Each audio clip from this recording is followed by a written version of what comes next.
Assalamualaikum warahmatullahi wabarakatuh. Salam sejahtera buat kita semua. Semoga kita semua dalam keadaan sehat jasmani dan rohani, tidak kekurangan satu apapun. Amin ya robbal alamin. Oke, Mimin akan melanjutkan cerita Liontin Giok Naganya. Tapi seperti biasa, bantu dulu tekan tombol like dan berkomentar juga Tuan dan Nona. Terima kasih sesudah dan sebelumnya. Terima kasih. Mari kita lanjutkan saja ceritanya. Yes. Bab 1925 sampai bab 1928. Lei Xianming berkata dengan marah, "Oke, kamu benar-benar tidak perlu minum anggur yang enak, jangan mengira kamu menyelamatkan wanita tertua kami. Tidak ada yang istimewa tentang itu, sudah kubilang, jika kamu tidak jujur, aku akan menghukum kamu." Mereka saat dia sedang berbicara, dia tiba-tiba melihat sekelompok orang lain datang dari kejauhan. Zhu Jiayin, yang memimpin tim aksi saluran kedua, bergegas mendekat. Ternyata saluran kedua menerima berita tersebut sedikit lebih lambat daripada grup Chunlei. Mereka tahu bahwa ini adalah kesempatan bagus untuk menghadapi kelompok Chunlei, dan tentu saja mereka tidak akan menyerah. Jadi, Zhu Jiayin datang bersama orang-orang, meski satu langkah lebih lambat dari grup Chunlei. Zhu Jiayin tetap terlihat tenang dan tenang, karena dia sudah lama mengetahui bahwa Ye Chong ada dalam penerbangan ini. Dia bahkan dengan bangga memamerkannya kepada Tuan Wang dan orang lain di saluran kedua, mengatakan bahwa ini adalah pengaturannya. Lei Xianming berada jauh dan melihat Zhu Jiayin berjalan bersama seseorang. Dia mengutuk dirinya sendiri, lalu menatap tajam ke arah Ye Chong, dan berkata, "Nak, jangan bicara omong kosong di sini, terutama di depan orang-orang itu, kalau tidak, kamu akan terlihat baik." Ye Chong tersenyum sedikit. "Jelas Lei Xianming kami masih tidak tahu hubungan antara Ye Chong dan Zhu Jiayin." Setelah mengatakan ini, Zhu Jiayin sudah berjalan mendekat. Lei Xianming berjalan untuk menyambutnya, menunjukkan senyuman kaku, dan berkata, "Saya tidak menyangka Nona Zhu dari saluran kedua akan datang sendiri. Sebenarnya, itu hanya masalah sepele, hanya serangan teroris biasa. Siapa yang tahu bahwa Zhu Jiayin tidak tahu sama sekali." Mengabaikan Lei Xianming, dia berjalan langsung ke sisi Ye Chong. "Ye Chong, apa kabar? Apakah kamu baik-baik saja?" tanya Zhu Jiayin. Ye Chong tersenyum dan berkata, "Aku baik-baik saja." "Apa yang terjadi di dalam?" Zhu Jiayin bertanya dengan rasa ingin tahu. "Ya, beberapa orang tidak mengizinkanku berbicara omong kosong di sini, terutama padamu," kata Ye Chong sambil tersenyum dan menatap Lei Xianming. Baru saat itulah Lei Xianming mengetahui bahwa Ye Chong sebenarnya mengenal Zhu Jiayin. Ekspresinya tiba-tiba berubah, seolah dia baru saja memakan siang. Dia sebelumnya ingin Ye Chong tutup mulut dan tidak memberitahu orang-orang di saluran kedua berita itu. Tapi sekarang dia memikirkannya, itu agak konyol. Ketika Zhu Jiayin mendengar apa yang dikatakan Ye Chong, dia mengerti apa yang sedang terjadi. Kemudian, Zhu Jiayin memandang Lei Xianming dan berkata sambil tersenyum, "Maaf, Anda mungkin belum tahu, Tuan Ye adalah konsultan khusus saluran kedua kami." Lei Xianming mengertakkan gigi dan wajahnya berubah menjadi mati lemas, warna hati babi. Dia datang lebih awal kali ini, jadi dia sudah lebih dulu memulainya. Awalnya, Lei Xianming memutuskan untuk mengendalikan pesawat dan mencegah orang-orang dari saluran kedua naik untuk menyelidiki. Namun, karena keberadaan Ye Chong, semua rencananya menjadi sia-sia. Sekarang, bahkan jika dia tidak membiarkan orang-orang di saluran kedua naik, Ye Chong akan mengatakan yang sebenarnya kepada Zhu Jiayin. Oleh karena itu, tidak lagi penting untuk membiarkan orang-orang di saluran kedua naik ke pesawat.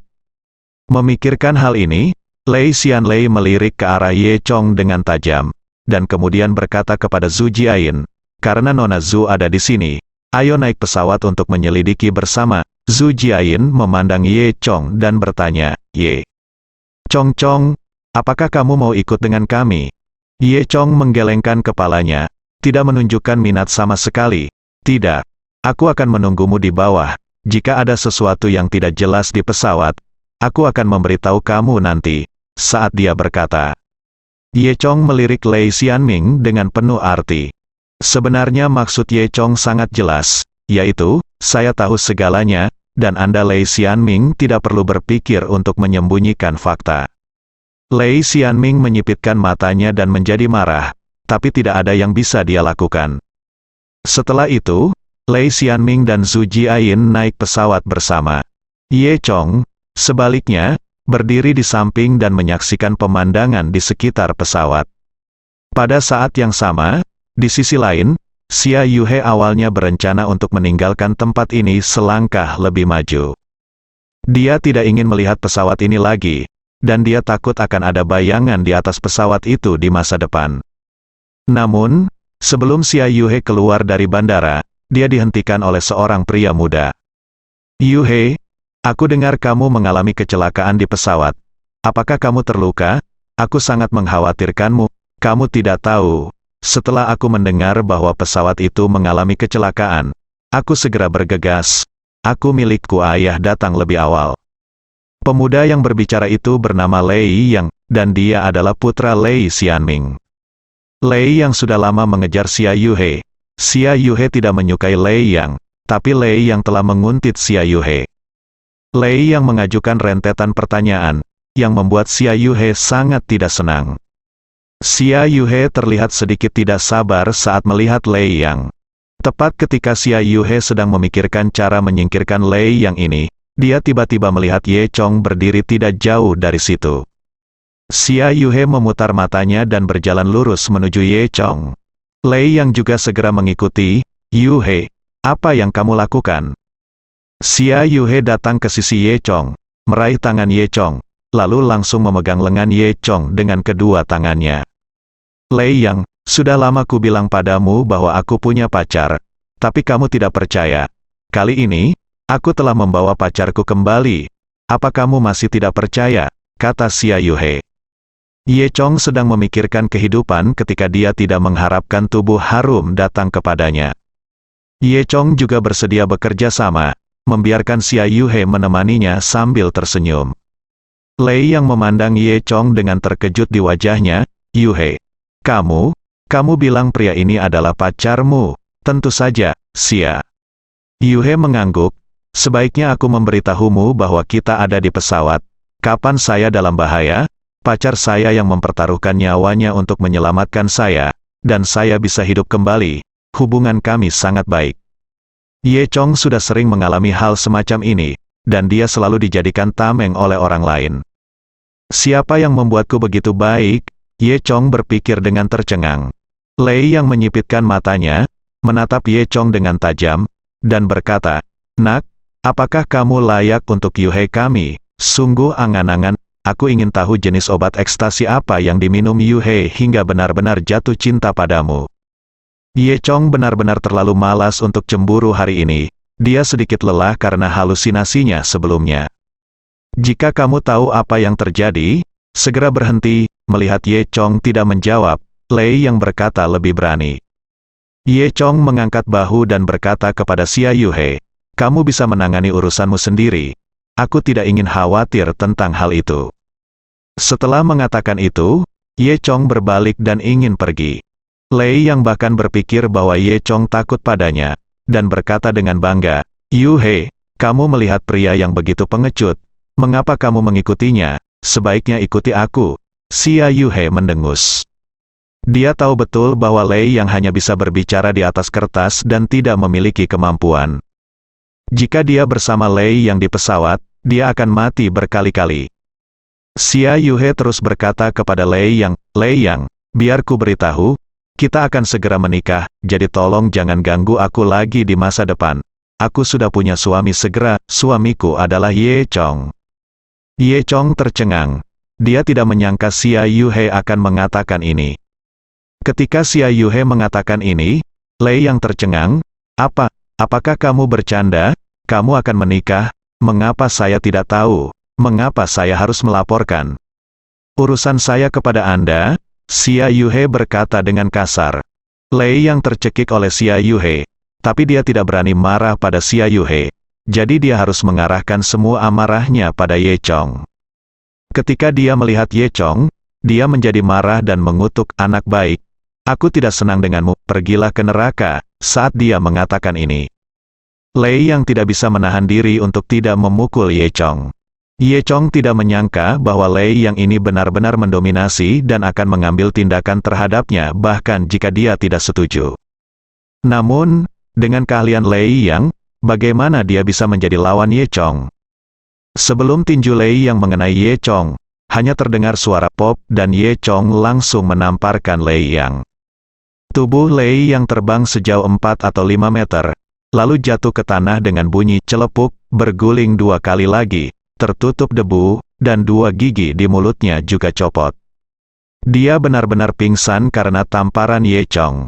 Meskipun Ye Chong linglung sekarang dan kekuatan yang dia gunakan sekarang agak terlalu kuat, dalam analisis terakhir, Lei Yang Tai lah yang tidak bisa tidak mengalahkannya. Ye Chong menamparkan yang terakhir tanpa menggunakan apapun, memaksa. Pada saat yang sama, semua orang dari kelompok Chun Lei segera mengepung Ye Chong. Saat ini, Zhu Jiayin dan Lei Xianming yang berada di dalam pesawat sudah turun. Mereka menyadari keributan di sini dan segera berkumpul. Apa yang terjadi? Zhu Jiayin bergegas mendekat dan menatap Ye Chong. Apakah kamu baik-baik saja? Xia Yuhe berkata, apa yang bisa terjadi padanya? Untung dia tidak memukuli siapapun sampai mati. Mendengarkan kata-kata Xia Yuhe nada, cukup senang. Ye Chong juga tidak bisa tertawa atau menangis. Kejadian ini sepenuhnya disebabkan oleh Xia Yuhe, dan dia masih di sini dengan sombong karenanya. Kemudian, Lei Xianming datang dan melihat putranya yang berharga dipukuli begitu parah hingga giginya tanggal. Dia segera menjadi marah. Siapa yang melakukan ini? Seseorang dari kelompok Chun Lei segera menunjuk ke arah Ye Chong dan berkata, itu dia. Dialah yang mengalahkan tuan muda Lei seperti ini. Lei Xianming menatap Ye Chong dengan mata melebar, dan berjalan mendekati Ye Chong selangkah demi selangkah, membuat suara berderak ketika dia mencubit bocah itu dengan jarinya. Ye Chong, apakah kamu bertindak terlalu jauh? Apakah kamu benar-benar berpikir tim Chun Lei kita begitu mudah ditindas? Lei Xianming hendak mengambil tindakan. Pada saat ini, Xia Yuhe berkata, Lei Xianming, kejadian ini terjadi karena aku, Lei yang cemburu dengan hubungan antara aku dan Ye Chong. Jadi dia tiba-tiba menyerang Ye Chong. Tetapi dengan kekuatan kecilnya, dia tidak termasuk di dalamnya. Kepada Ye Chong sama sekali, lawanmu benar-benar memalukan. Sejak Xia Yuhe mengatakan ini, dia jelas-jelas menyukai Ye Chong. Meskipun Lei Xianming sangat marah, dia hanya bisa menyerah. Dia menatap Ye Chong dengan ganas, menggertakkan giginya dan berkata, Ye Chong, aku tidak menyangka hubunganmu dengan wanita tertua kita akan begitu baik, Ye Chong. Mengangkat bahu, karena tidak ada apa-apa di sini, aku akan pergi dulu. Lalu, dia berbalik dan pergi. Zhu Jiayin senang melihat kelompok Chun Lei dikalahkan. Melihat mereka ditangani oleh Ye Chong, suasana hati Zhu Jiayin sedang baik. Dia tersenyum pada Lei Xianming, Kapten Lei, ucapkan selamat tinggal. Dengan itu, Zhu Jiayin memimpin orang-orang dan meninggalkan bandara bersama Ye Chong. Xia Yuhe melihat punggung Ye Chong yang mundur dengan tatapan yang tidak biasa di matanya. Faktanya, mereka berdua telah melalui begitu banyak hal, dan Xia Yuhe dapat dengan jelas melihat kemampuan Ye Chong. Gadis mana yang tidak menyukai pria cakap di sisi ini? Ye Chong He mengikuti pasukan besar Zhu Jiayin dan kembali ke markas rahasia di jalur kedua. Ye Chong akhirnya sempat bertanya pada Zhu Jiayin apa yang terjadi. Belakangan, Zhu Jiayin berbicara tentang Spring Thunder Group dan saluran ketiga. Ternyata grup Chun Lei didirikan lebih dari 2 bulan lalu. Sebelumnya, keluarga Cao di ibu kota telah dimusnahkan, dan hanya 4 keluarga besar di bawah komando Ye Chong yang tersisa di antara keluarga besar di ibu kota. Saat itu, momentum Ye Chong Longshan Group tak tertandingi di ibu kota. Tidak lama kemudian, pemimpin grup Chun Lei, bernama Xia Changyang, tiba-tiba muncul di ibu kota bersama sekelompok orang. Dan kekuatan Xia Changyang ini luar biasa. Dia dan kelompok orang yang dibawanya bahkan lebih kuat dari Cao Dahua dan keluarga Cao. Selain itu, Xia Changyang tampaknya memiliki latar belakang yang dalam, dan dia dengan cepat menjalin hubungan dengan orang-orang penting di ibu kota. Kemudian, di bawah operasi perusahaan besar, Spring Thunder Group di Beijing didirikan. Kekuatan dan status grup Chunlei hampir sama dengan saluran kedua. Saluran kedua yang awalnya mengakar tiba-tiba memiliki musuh yang kuat. Saluran kedua dan grup Guntur musim semi sama-sama kuat, dan keduanya tidak cocok satu sama lain. Kedua kekuatan tersebut semuanya berada di bawah yurisdiksi saluran pertama, mereka sering bersaing satu sama lain dan saling iri di depan saluran pertama. Grup Spring Thunder sudah lama ingin mengganti saluran kedua. Saluran ketiga selalu mendukung saluran kedua dan merupakan asisten yang kuat untuk saluran kedua. Oleh karena itu, Chunlei Group sudah lama ingin menyingkirkan saluran ketiga. Dan kebetulan sekali, pada saat ini, sesuatu terjadi lagi di saluran ketiga. Beberapa hari yang lalu, saluran ketiga tiba-tiba mengeluarkan berita yang mengejutkan. Seseorang melaporkan bahwa saluran ketiga bekerja sama dengan kekuatan gelap asing dalam upaya untuk menyebabkan kehancuran di ibu kota. Apalagi, pelapor justru memberikan bukti-bukti yang cukup kuat. Yang lebih luar biasa lagi adalah bukti-bukti ini membuktikan bahwa saluran ketiga bekerja sama dengan kekuatan gelap asing. Alhasil, atasan menyerahkan masalah tersebut kepada grup Chunlei untuk ditangani. Kelompok Chunlei membutuhkan waktu kurang dari 3 hari untuk menangkap semua orang di jalur ketiga, kecuali satu Yu Dae. Belakangan, setelah diselidiki, diketahui bahwa saluran ketiga dipimpin oleh Yu Dae, yang mengkhianati ibu kota dan bekerja sama dengan kekuatan gelap asing. Pelaku utamanya, Yu Dae, belum tertangkap, sehingga persidangan terhadap anggota saluran ketiga lainnya telah ditangguhkan. Setelah mendengar apa yang dikatakan Zhu Jiayin, Ye Chong mengerutkan kening. Dia semakin merasa bahwa pasti ada konspirasi yang lebih besar di balik ini. Zhu Jiayin berkata, "Saya sama sekali tidak percaya Tuan Yu akan melakukan hal seperti itu. Saya telah bekerja dengannya selama bertahun-tahun dan saya masih mengenalnya dengan baik, meskipun dia biasanya sangat informal dan suka melihat-lihat orang lain, foto. Tapi sangat mustahil untuk mengatakan bahwa dia mengkhianati ibu kota. Dia bisa mengkhianati apapun, tetapi dia tidak akan mengkhianati keyakinannya sendiri." Ye Chong mengangguk, dan dia juga setuju dengan pernyataan Zhu Jiayin. Zhu Jiayin melanjutkan, "Jadi, menurut saya semua ini adalah konspirasi grup Chunlei, termasuk apa yang terjadi di pesawat hari ini. Jika wanita tertua dari grup Chunlei benar-benar meninggal, saya khawatir saluran kedua kami akan disalahkan, di kepala. Jika memang ada keributan, bukan tidak mungkin tim Chunlei mengambil kesempatan untuk menghapus saluran kedua kami. Tampaknya Xia Changyang benar-benar orang yang kejam, dan dia bahkan menggunakan putrinya sendiri sebagai umpan." Ye Chong He tersenyum dan berkata, "Ini bukan Xia Changyang, tapi orang lain di grup Chunlei." Meskipun Ye Chong tidak tahu siapa dalang di balik semua ini, dia sangat yakin bahwa itu bukan Xia Changyang. Belakangan, Ye Chong juga menceritakan apa yang terjadi di pesawat.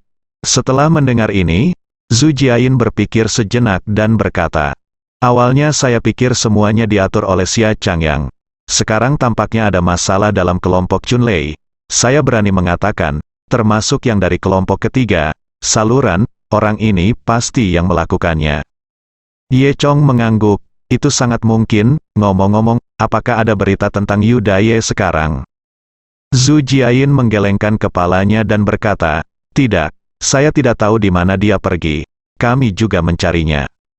Kemudian, Zhu Jiayin bertanya pada Ye Chong, "Ye Chong, apa yang terjadi ketika kamu meneleponku sebelumnya?" Ye Chong kemudian menceritakan kisah Tang Men lagi. Dia berkata, "Saya ingin Anda membantu saya mengatur tenaga untuk mencari informasi tentang Tang Men di ibu kota." Zhu Jiayin berkata, "Ini mudah ditangani. Jangan khawatir, saya akan mengaturnya nanti." Ye Chong mengangguk. Kemudian, Zhu Jiayin bersiap-siap. Belakangan pada hari itu, berbagai berita tentang pesawat tersebut tersebar, bahkan memuat banyak detail yang tidak menguntungkan grup Chunlei. Tentu saja, sosialisasi di sini tidak dipublikasikan. Lagi pula, jika menyangkut departemen rahasia seperti Spring Thunder Group dan Second Channel, tidak mungkin mengumumkannya kepada publik. Bagi media dan publik, berita yang dirilis serupa dengan apa yang dikatakan Lei Xianming sebelumnya, yang mengatakan bahwa dirinya mengalami serangan teroris. Namun, pejabat tingkat tinggi di Beijing, serta beberapa departemen terkait, mengetahui kebenarannya. Dan berita ini tentu saja menyebar dari orang-orang di saluran kedua. Mereka juga sengaja menambahkan detail yang merugikan kelompok Chunlei. Akibatnya, kelompok Chunlei kali ini benar-benar dipermalukan. Saat istirahat malam, Zhu Jiayin membawa kembali berita bahwa Xia Changyang, pemimpin grup Chunlei, dimarahi di depan banyak orang penting di ibu kota. Mengenai hal ini, suasana hati Zhu Jiayin sedang baik. Namun, Zhu Jiayin memperingatkan Ye Chong, Xia Changyang ini dikatakan orang yang berpikiran sempit. Jika dia dimarahi dari atas kali ini, itu mungkin salahmu. Kamu harus berhati-hati dengan balas dendamnya, Ye Chong. Dia tersenyum dan mengangkat bahu, menunjukkan bahwa itu tidak masalah. Namun, keesokan paginya, Xia Changyang datang ke pintu bersama orang-orangnya. Xia Changyang memimpin bawahannya Lei Xianming langsung ke markas rahasia di lorong kedua, dengan ekspresi marah di wajahnya. Identitas Xia Changyang berada pada level yang sama dengan para pemimpin saluran kedua, Tuan Wang, Saudari Hua, dan lainnya. Tuan Wang sedang dalam perjalanan bisnis akhir-akhir ini, jadi Saudari Hua hanya bertanggung jawab menerima Xia Changyang. Setelah Xia Changyang tiba, semua orang yang ditanya namanya akan melihat Ye Chong. Saudari Hua tidak punya pilihan selain mengatur agar semua orang bertemu di ruang konferensi. Ketika Ye Chong mengikuti Zhu Jiayin ke ruang konferensi, dia menemukan beberapa orang sudah duduk di ruang konferensi. Sister Hua duduk di posisi tengah. Duduk di sebelahnya di kursi VIP adalah seorang pria paruh baya berusia sekitar 50 tahun. Pria ini mengenakan setelan jas abu-abu, tubuhnya terlihat sangat tampan. Ia mengenakan kacamata berbingkai emas, wajahnya sangat serius, dan ia dicukur bersih. Orang ini adalah pemimpin grup Chunlei, Xia Changyang. Ye Chong tahu bahwa Xia Changyang adalah prajurit tingkat surga lagi, dan dia sudah menjadi prajurit tingkat surga puncak. Ye Chong tidak bisa tidak bertanya-tanya, sudah berapa lama dia pergi? Mengapa begitu banyak prajurit tingkat surga tiba-tiba muncul di ibu kota? Dari mana asalnya? Tahukah Anda, ternyata hanya ada sedikit pejuang tingkat surga di seluruh bumi. Sekarang tampaknya jika Anda melempar batu bata ke jalan, Anda dapat membunuh sejumlah besar prajurit Tianji. Duduk di sebelah Xia Changyang adalah Lei Xianming, yang baru saja dia temui kemarin. Lei Xianming melihat Ye Chong datang, mendengus dingin, dan berkata kepada Xia Changyang di sebelahnya, "Ketua tim, ini Ye Chong." Xia Changyang mengangkat matanya dan menatap Ye Chong melalui lensa tebal kacamatanya. Matanya menatap tajam ke arah Ye Chong, sangat tajam. "Ye Chong, kan, saya tidak tahu apa hubungan Anda dengan saluran kedua. Mengapa Anda muncul di sini?" tanya Xia Changyang. Saudari Hua di sebelahnya berkata sambil tersenyum, "Ketua tim Xia tidak tahu apa-apa. Ye Chong adalah penasihat khusus saluran kedua kami." Xia Changyang mencibir, "Penasihat khusus? Terus terang, bukankah dia masih orang luar?" Jelas, Xia Changyang hanya mencari berbagai alasan untuk menyerang Ye Chong. Namun, tidak peduli apakah kamu seorang anggota staf atau bukan, selama kamu adalah anggota departemen rahasia kami, kamu harus mengendalikan mulutmu. Ada beberapa hal yang harus dikatakan dan beberapa hal yang tidak boleh dikatakan. Kamu harus bisa memahami hal-hal ini, Xia Changyang melanjutkan. Ye Chong tersenyum dan berkata, "Jadi, haruskah kita membicarakan apa yang terjadi di pesawat?" Xia Changyang menyipitkan matanya. Sikap acuh tak acuh Ye Chong membuatnya semakin tidak bahagia. Xia Changyang berkata dengan dingin, "Baiklah, kalau begitu saya tidak akan bertele-tele. Saya datang hari ini untuk membawa Ye Chong kembali ke tim Chunlei kami untuk membantu penyelidikan." "Apa? Membantu penyelidikan? Apa?" Zhu Jiayin bertanya. "Kemarin bukankah semuanya sudah jelas?" Xia Changyang menatap Zhu Jiayin dengan dingin dan berkata, "Apakah kamu punya hak untuk berbicara di sini? Itu tidak sopan." Zhu Jiayin tidak punya pilihan selain menutup mulutnya dan menundukkan kepalanya. Tidak bisa berkata apa-apa lagi. Pada saat ini, Sister Hua bertanya sambil tersenyum, Ketua Tim Xia, saya benar-benar minta maaf, tetapi apakah Anda benar-benar perlu mengambil kembali Ye Chong? Nada suara saudari Hua sangat lembut, dan dia tidak berani menghadapi Xia Changyang. Lagi pula, status mereka ada di sana, dan Xia Changyang setengah tingkat lebih tinggi dari saudari Hua. Xia Changyang berkata dengan dingin, apakah ini perlu dikatakan? Tentu saja itu terjadi kemarin, orang-orang yang meninggal di pesawat kemarin mungkin adalah kesalahan Tuan Ye. Banyak hal di sini terkait dengan grup Chunlei kami, jadi kita akan membawa Ye Chong kembali untuk menyelidiki. Apakah ada yang salah? Xia Changyang hanya mengatakan bahwa dia akan membawa Ye Chong kembali untuk membantu menyelidiki apa yang terjadi di pesawat kemarin. Tapi dia bahkan tidak menyebutkan penyelamatan Ye Chong atas Xia Yuhe. Faktanya, Sister Hua, Zhu Jiayin dan yang lainnya tahu betul bahwa jika Ye Chong benar-benar dibawa ke grup Chunlei, itu tidak akan semudah bantuan. Semua orang tahu metode grup Chunlei setelah Ye Chong pergi. Tidak dapat dihindari bahwa Xia Changyang, Lei Xianming dan yang lainnya akan membalaskan dendamnya, dan dia mungkin akan sangat menderita. Ye Chong tersenyum dan berkata, bagaimana jika saya tidak pergi? Pada saat ini, Lei Xianming mendengus dan berkata, itu bukan terserah Anda, jangan berpikir bahwa Anda, sebagai konsultan saluran kedua, dapat membantu Anda, sebenarnya. Untuk saluran kedua, bagaimana Ye Chong bisa sesederhana seorang konsultan? Namun saluran kedua mengatakan bahwa Ye Chong memang hanya seorang konsultan. Saudari Hua sendiri juga mengatakannya sebelumnya. Oleh karena itu, Lei Xianming dan Xia Changyang telah memahami hal ini sejak lama dan berpegang teguh pada hal ini, hanya tidak ingin saluran kedua terlalu banyak ikut campur. Tampaknya pertanyaan awal Xia Changyang dan rangkaian kata-kata yang dia pura-pura mengejek Ye Chong memiliki tujuan. Oke, aku tidak akan pergi hari ini, Ye Chong berkata, aku ingin melihat apa yang bisa kamu lakukan padaku. Xia Changyang mendengus dingin, kalau begitu jangan salahkan aku karena bersikap kasar. Untuk sesaat, suasana menjadi sangat tegang. Pada saat ini, seorang anggota staf dari saluran kedua tiba-tiba mengetuk pintu dan masuk. Laporkan ke saudari Hua, Kapten Zhu, Tuan Linlong ada di sini. Setelah mendengar nama itu, saudari Hua dan Xia Changyang keduanya berdiri. Keduanya berada di bawah First Channel Management, dan bisa dikatakan Linlong adalah bos langsung mereka. Tolong cepat, kata Suster Hua. Saat ini, dia tampak sedikit malu.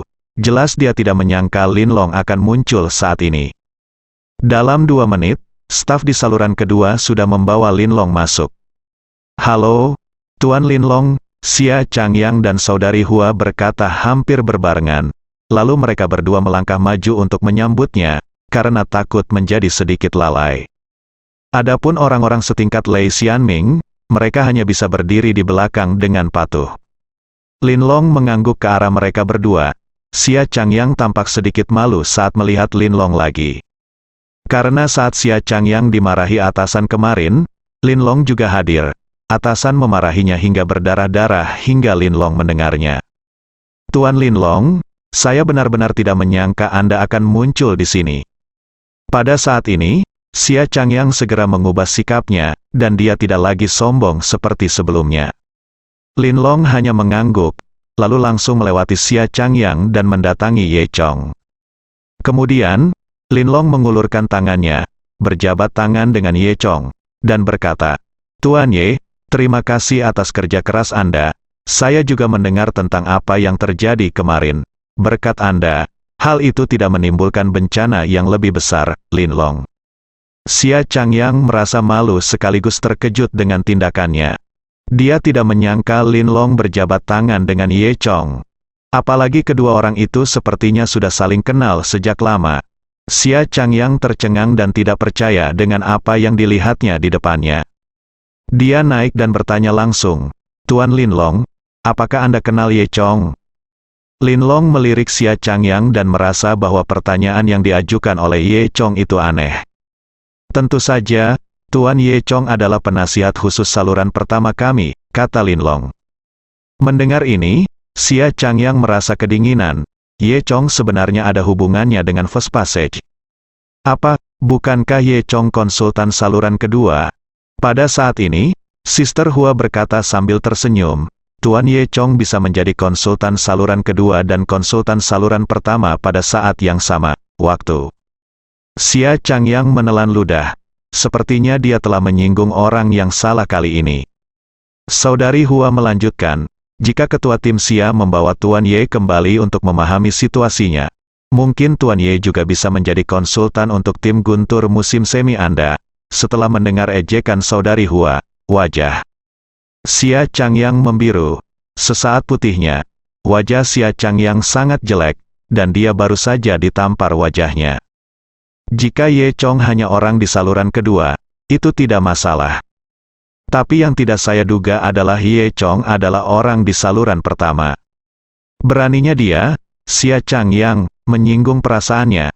Sudah terlambat untuk menyenangkan. Pada saat ini, Linlong juga menatap. Dia secara alami mengerti apa artinya membawa Ye Chong kembali untuk memahami situasinya. Dia mendengus dingin dan berkata, apa ketua tim Xia ingin meminta Ye Chong kembali dan memahami situasinya? Xia Changyang menelan ludah dan segera berkata dengan gugup, tidak, itu semua hanya lelucon. Beraninya aku menyusahkan Tuan Ye. Saya hanya ingin tahu lebih banyak tentang situasi di pesawat. Setelah mengatakan itu, dia segera menoleh ke Ye Chong. Ngomong-ngomong, Tuan Ye, saya belum sempat mengucapkan terima kasih karena telah menyelamatkan putri saya. Terima kasih banyak. Ye Chong tidak puas dengan perubahan cepat Xia Changyang. Sikap saya juga sangat mengagumi kemampuannya. Meskipun Xia Changyang merasa malu, dia hanya bisa meminta maaf. Awalnya, grup Spring Thunder dan saluran kedua bersaing untuk mendapatkan dukungan di depan saluran pertama. Memang tidak bijaksana bagi Xia Changyang untuk menyinggung Ye Chong saat ini, dan Xia Changyang sudah mulai menyesalinya. Memikirkan hal ini, Xia Changyang memelototi Lei Xianming di sebelahnya. Dia menyalahkan Lei Xianming, bagaimana informasinya dikumpulkan, dia bahkan tidak mengetahui identitas asli Ye Chong, jadi dia buru-buru datang ke sini untuk menangkap orang. Itu semua karena kegagalan Lei Xianming dalam melakukan sesuatu. Lei Xianming seperti burung puyuh yang ketakutan saat ini, menundukkan kepalanya dan bahkan tidak berani menatap wajah Ye Chong. Memikirkan ancaman terhadap Ye Chong kemarin, dia merasa malu. Tepat ketika Xia Changyang hendak mengatakan sesuatu kepada Ye Chong, Linlong melirik Xia Changyang dan bertanya dengan tidak sabar, apakah kamu punya hal lain? Xia Changyang tahu bahwa Linlong menanyakan hal ini, dan jelas dia ingin mengusirnya. Meskipun Xia Changyang merasa malu, dia hanya bisa tersenyum dan berkata, tidak, jika tidak terjadi apa-apa, aku akan pergi dulu. Oke, Linlong mengangguk. Setelah itu, Xia Changyang membawa Lei Xianming dan pergi dengan tergesa-gesa, dengan penuh amarah di wajahnya. Dia datang ke sini awalnya ingin memamerkan kekuatannya, tapi pada akhirnya dia diusir sebagai badut. Setelah Xia Changyang pergi, Sister Hua, Linlong dan yang lainnya duduk masing-masing. Saudari Hua bertanya, Tuan Linlong, tahukah Anda mengapa Anda ada di sini saat ini? Linlong berkata, saya mendengar bahwa Tuan Ye ada di sini khusus untuk menemui Tuan Ye. Saudari Hua bisa menjadi pemimpin saluran kedua, jadi dia secara alami adalah orang baik, jadi dia segera memahaminya. Jadi, dia berdiri untuk mengucapkan selamat tinggal dan mundur bersama Zhu Jiayin. Ye Chong bertanya, Tuan Linlong, ada apa? Linlong berhenti sejenak dan berkata, Tuan Ye, saya yakin Anda dapat melihatnya, termasuk Xia Changyang, Lei Xianming, dan lainnya dari Spring Thunder Group baru-baru ini, sejumlah besar prajurit Tianji telah muncul di ibu kota. Sebenarnya, tidak hanya di ibu kota, banyak prajurit super juga muncul di berbagai tempat. Menurut statistik yang tidak lengkap, tidak kurang dari 10 prajurit Tianji muncul di 10 prajurit penting kota-kota di Tiongkok, 100 orang. Anda harus tahu bahwa sebelumnya, hanya ada selusin prajurit Tianji yang dikenal di seluruh Tiongkok. Tapi sekarang, tampaknya prajurit tingkat surga ada di mana-mana. Linlong melanjutkan, kami percaya bahwa semua ini harus menandai perubahan yang lebih besar. Kemungkinan besar ini akan menandai kebangkitan Guwu. Jadi saluran pertama kami harus mengambil beberapa tindakan pencegahan untuk ini. Ye Chong mengangguk, memang. Kata Lin Long dengan serius, jadi, saya ingin meminta bantuan Tuan Ye. Saya tahu bahwa Tuan Ye memiliki banyak petualangan dan pasti memiliki banyak warisan. Dan saya tahu situasi tentara Feng Shen. Feng Shen di bawah kepemimpinan Tuan. Ya, para prajurit menjadi lebih kuat. Jadi, Tuan Ye harus sangat berpengetahuan tentang pelatihan. Saya ingin meminta Tuan Ye menjadi instruktur saluran pertama untuk membantu kami melatih pasukan yang lebih kuat. Tim bersambung.